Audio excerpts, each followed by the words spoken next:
When you have a bad day, give up. Go home and sleep.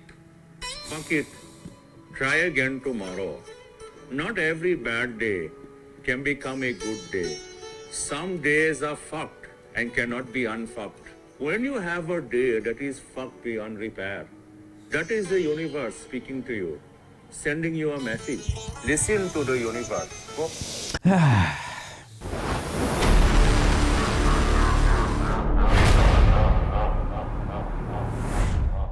Herzlich willkommen, mein Name ist Marc Eber und heute haben wir wieder einmal das berühmte Format, was ihr so toll findet, Hater-Kommentare. Und da ich heute sowieso in einer guten Stimmung bin und unverhofft irgendwie 170.000 Euro zahlen musste, bin ich heute in einer sehr, sehr guten Stimmung, um mich mit diesen Fragen auseinanderzusetzen. Also, let's go! So, wir fangen direkt ziemlich juicy an. Ein sehr bescheidener Moslem. Hashtag Heuchler wie alle anderen. Wie alle anderen. Wer ist denn noch ein Heuchler?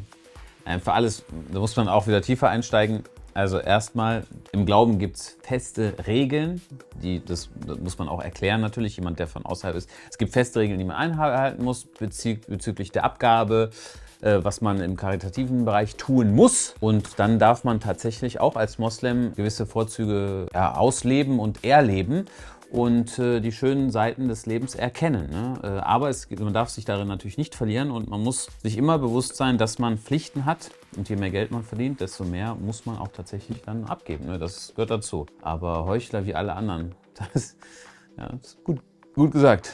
Dein Englisch hört sich an wie die deutschen Darsteller, die in einen auf Ami machen. Also da kann ich sagen, ich weiß nicht, wovon er redet, weil ich sowas noch nie gesehen habe. Aber tatsächlich bei Instagram war das so. Da war irgendeiner, der heißt It's Wodka oder so hieß er. Und der hat gesagt, Marc, bitte hör auf Englisch zu sprechen. Ich bekomme davon immer Durchfall. Und dann hat jemand anders geschrieben, bitte hör niemals auf Englisch zu sprechen. Und dieser andere hat dann bei Instagram auch drunter geschrieben, heute hat dieser It's Wodka wieder Durchfall. Also ja, ich tue mein Bestes. Ne? Ich habe bis jetzt noch keinen Sprachkurs besucht, aber ich glaube, man versteht mich. Doppelt sich aber German Accent sein Urgroßvater. Was ihr nicht versteht ist, gerade, ihr müsst euch da, das hat ja alles bei mir Sinn. Ich bin ja ein kleiner Hacker. Ja? Also erstmal, da musst du selbst lachen.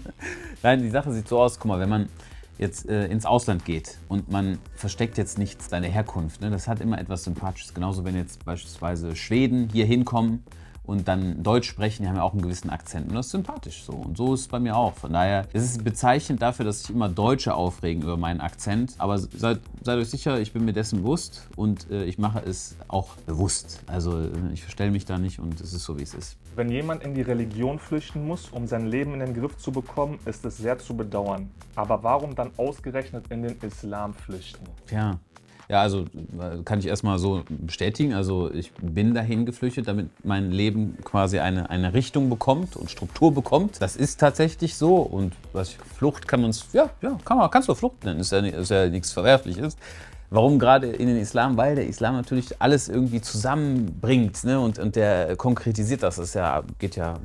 Baut aufeinander auf. Es geht ein bisschen jetzt weiter. Judentum, Christentum und so weiter. Und darum, das hast du gut erkannt. Das war die letzte Konsequenz. Manche Menschen fragen sich, wie sie finanziell über den Monat kommen sollen und andere geilen sich am Preis von Uhren jenseits der 150.000 Euro auf. Mhm. Ja, also gesellschaftlich gibt es, gerade in der heutigen Zeit, gibt es immer Probleme. Ne? Das, was ich auch eben gesagt habe, es gibt halt feste Regeln, an die man sich halten sollte und da drin sind halt dann auch Abgaben vielleicht für karitative Zwecke vorgesehen, wenn man das natürlich normalerweise nicht kennt. Und man kümmert sich nur um den weltlichen Konsum und man sagt nur, ja, ich möchte nur reich werden und alles für mich und so weiter, klar. Dann gibt es auch immer wieder Leute, die sich dann benachteiligt fühlen. Wir haben auch bald ein Sendungsformat, wo es um das Thema Altersarmut geht, so eine Gegenüberstellung. Da freue ich mich schon sehr drauf, weil das sind natürlich Themen, die darüber hinausgehen. Uhren haben einen gewissen Preis, auch einen Listenpreis von vielleicht 100.000 Euro. Das ist ein gewisses Handwerk, was dahinter steckt. Und dass die Sachen jetzt so gehandelt werden, wie sie gehandelt werden, das ist die Marktdynamik. Das wird man nicht abschaffen können, genauso auch wie Aktien und so. Aber jeder, der auch jetzt bei mir vielleicht Kunde ist, dem versuche ich schon auch immer nahe zu bringen über diese Charity-Events. Guck mal, wir haben jetzt für 250.000 Euro in Uganda eine Schule gebaut. Ne? Und das haben wir so zusammen mehr oder weniger hinbekommen. Das wird im Januar eröffnet und ich tue mein Bestes, um auch jedem da das nahe zu bringen. Ne? Ich selber habe das auch jetzt erst spät kennengelernt mit dem Spenden, dass man auch was für andere Leute tun muss und so. Aber klar, ich seh das schon, da muss man sich mit auseinandersetzen, ja. Marc, bitte nicht so viel Werbung und Clickbait. Ich verstehe ja, dass du Kredite zurückbezahlen musst und dass es mit Uhren im Moment nicht so läuft. Aber so machst du dir langfristig deinen Ruf bei der langjährigen Zuschauerschaft kaputt. Hey, guck mal, ich sage euch eine Sache, ne? Vielleicht ist das noch nicht aufgefallen. Bei mir ist jede Story, jede Instagram-Story Werbung. Jedes Video ist Werbung. Ich mache kein Video ohne Werbung. Wenn ihr das sehen solltet, ist irgendwas schiefgelaufen. Also von daher, ich mache immer Werbung.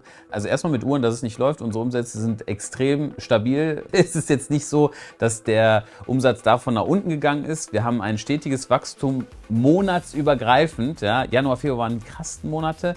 Und dann seitdem ist es ein stetiges, langsames Wachstum, was wir da haben. Von daher ist alles gut. Parfum ist natürlich etwas, was man mehr verkauft. Aber ihr müsst euch eine Sache im Klaren sein. Wenn ihr mir folgt, dann ist das wie QVC. Ne? Und jede Story geht darum, dass ich euch das Geld abnehme. Aber für gute Sachen, muss man ganz ehrlich sagen. Ne? Qualität, ey, ich meine, Bianco Laos, brutaler Duft, hey. Oder Argento. Zum Beispiel, weißt du, was man noch nie gehört hat bei den Leuten? Dass jemand gesagt hat, oh, ich habe jetzt Argento gekauft, ich bin ja so unzufrieden. Das hatte ich noch nie. Von daher, die Produkte, die wir verkaufen, sind am Ende ihr Geld wert. Bums. Entwaffnet. Nicht mal für Werbung konntest du dein Hemd ausziehen. Absolut unglaubwürdig, wenn du nicht mal eine Werbung für die ach so tollen Hoodies versuchst, glaubwürdig rüberzubringen. Zumal 119 € komplett abgehoben sind. Nicht mal Peso ist zu teuer und ich bezweifle, dass ihr nur annähernd an die Qualität kommt. Okay. Also, man muss sagen, das ist tatsächlich ein Look, ne? Wenn ihr mal, ich habe das während der Uni immer gerne getragen.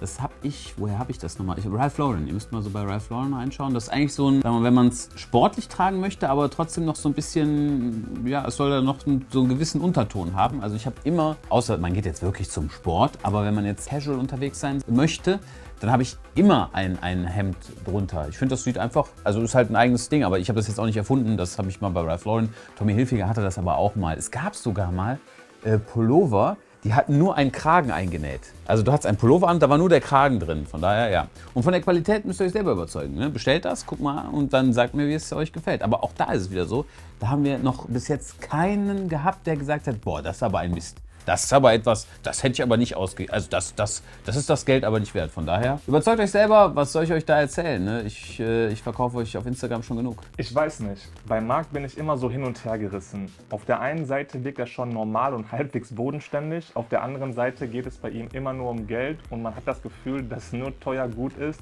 und umso teuer, umso besser. Ich sag dir, das sind Lebenserfahrungen.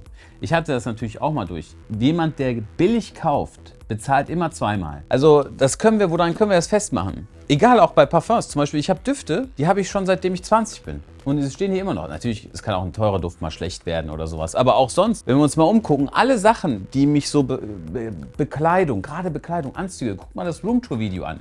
Die Sachen, die ich kaufe, natürlich sind die teuer. Auch als Konsument. Das ist halt meine Werte, die ich so kennengelernt habe und wo drin ich auch bestätigt wurde. Weil die Sachen einfach, wenn man für gewisse Sachen mehr Geld ausgibt, hat man länger etwas davon. Zweifelsohne. Allein hier Kissen, dies, das, wir müssen nicht drüber sprechen, alles teure Sachen, also von MS jetzt, aber das hält die Qualität. Ich verstehe aber, dass andere auch eher auf dieses Fast-Fashion-Ding drauf sind und sagen, ich kaufe lieber mehrere Sachen für weniger Geld. Das ist eure Sache. Ich sage immer, lieber weniger kaufen und dafür halt etwas besser. Ne? Und dann erfreut man sich an den Sachen auch.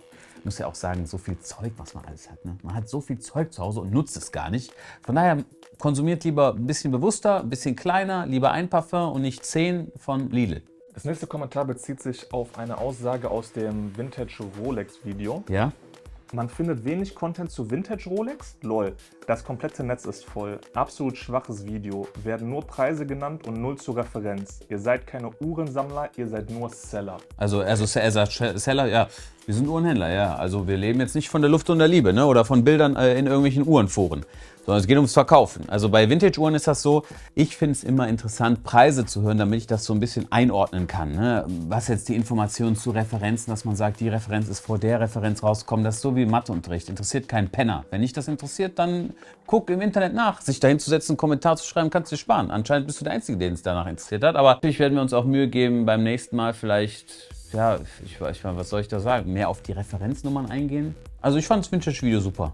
Also von daher... Voll unwichtig, aber bitte trimm dein Bart und lass das Graue wegtrimmen. Sieht nicht wirklich gut aus. Hashtag nur eine Meinung. Ey, das ist auch so eine Sache. Bei diesem Bart ist so, entweder sagt der eine, oh mein Gott, wieso hast du abgemacht? Der andere sagt, oh, es sieht so viel besser aus, und genauso mit dem anderen Bart auch. Ne? Wenn Victoria mir das sagt, interessiert es mich nicht, und tatsächlich, wenn ihr es schreibt, interessiert es mich tatsächlich auch herzlich wenig. Also das ist das erste Mal, dass ich sowas sage. Aber wenn ich mir darum Gedanken mache, das ist lustig, wenn ich zurückgehe, seitdem ich wirklich in die Uni gegangen bin, haben die Leute über mein Aussehen geurteilt. Das war schon immer so. Ich bin in die Uni gegangen, haben gesagt, Alter, was für ein Typ, wer trägt den Anzug, denkt, der ist was Besseres. Dann bin ich in der Freizeit, trage ich einen Sakko, oh, guck dir mal den Typen an. Egal, es war ständig, egal wo ich hingegangen bin, es war immer irgendwie was mit meinem Aussehen. Jetzt ist der Bart. Jetzt zum Beispiel Anzüge haben wir jetzt Anzüge sind jetzt abgesegnet. Okay, Marc darf jetzt immer Anzüge tragen, aber jetzt ist mit Bart. Aber von daher, das geht mein ganzes Leben. Und wenn euch das so geht, guck mal, es tut mir einen Gefallen, okay? Macht das, was ihr wollt. Was mit Kleidung und dies und das. Macht es einfach, lasst da nicht Frisur, dies, das, macht das, was ihr für richtig haltet.